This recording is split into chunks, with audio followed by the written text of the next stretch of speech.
નમસ્કાર, આપ જોઈ રહ્યા છો સંદેશ ન્યૂઝ અને આપની સાથે હું છું લખમા. બુલેટિનની શરૂઆત કરીએ. હવામાન વિભાગે નાવકાસ્ટ બુલેટિન જાહેર કર્યું છે.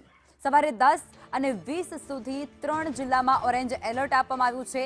કચ્છ, બનાસકાંઠા અને પાટણમાં વરસાદનું ઓરેન્જ એલર્ટ આપવામાં આવ્યું છે. આ સાથે મહેસાણા, સાબરકાંઠામાં વરસાદનું યલો એલર્ટ છે. 41 થી 61 કિલોમીટર પ્રતિ કલાકની ઝડપે પવન આ વિસ્તારોમાં ફૂંકાઈ શકે છે.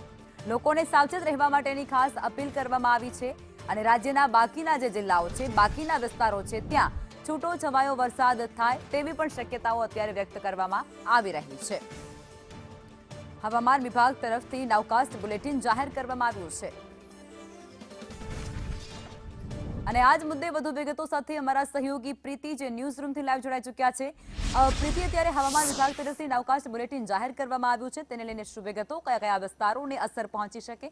બિલકુલ લખમા, હવામાન વિભાગ દ્વારા 18 માર્ચથી લઈને 20 માર્ચ સુધી જે વરસાદની કમોસમી વરસાદની આગાહી કરવામાં આવી છે. આજે 21 માર્ચ છે, તેમ છતાં આગાહી એટલે કે વેસ્ટર્ન ડિસ્ટર્બન્સ હજી પણ યથાવત છે અને અત્યારે 10:20 સુધી જે નાવકાસ્ટ બુલેટિન જાહેર કરવામાં આવ્યું છે, આપણે મેપના માધ્યમથી સમજીએ કે કઈ જગ્યાએ ઓરેન્જ એલર્ટ આપવામાં આવ્યું છે.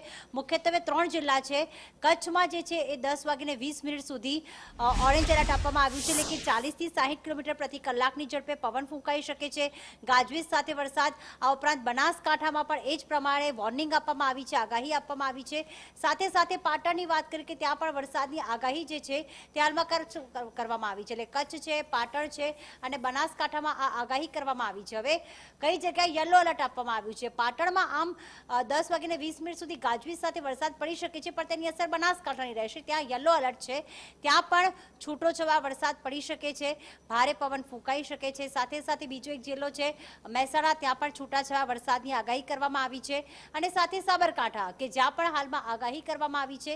બાકીના આ જે ગ્રીન કલરમાં આપ જોઈ રહ્યા છો કે ત્યાં કોઈ પણ પ્રકારની અસર નહીં દેખાય. આપણે જાણીએ છીએ કે રાજકોટ છે, અમદાવાદ છે, સૌરાષ્ટ્રનો આખો વિસ્તાર છે, મધ્ય ગુજરાત છે, નર્મદા છે, સાથે છોટાઉદેપુર, પંચમહાલ, ત્યાં 2 દિવસ પહેલા છૂટોછવાયો વરસાદ થયો હશો, પરંતુ હાલમાં કોઈ એવી આગાહી કરવામાં નથી આવી. પણ હા, આ બધા જિલ્લાઓની અસર જે છે એ આ ગ્રીન કલરના જે ઝોનમાં દેખાઈ રહ્યા છે, ગ્રીન એલર્ટ આપવામાં આવ્યું છે, ત્યાં દેખાઈ શકે છે, એટલે કે ત્યાં પણ ઠંડો પવન તો ફૂંકાઈ શકે છે. આપ જોડાયા તે બદલ આપનો આભાર.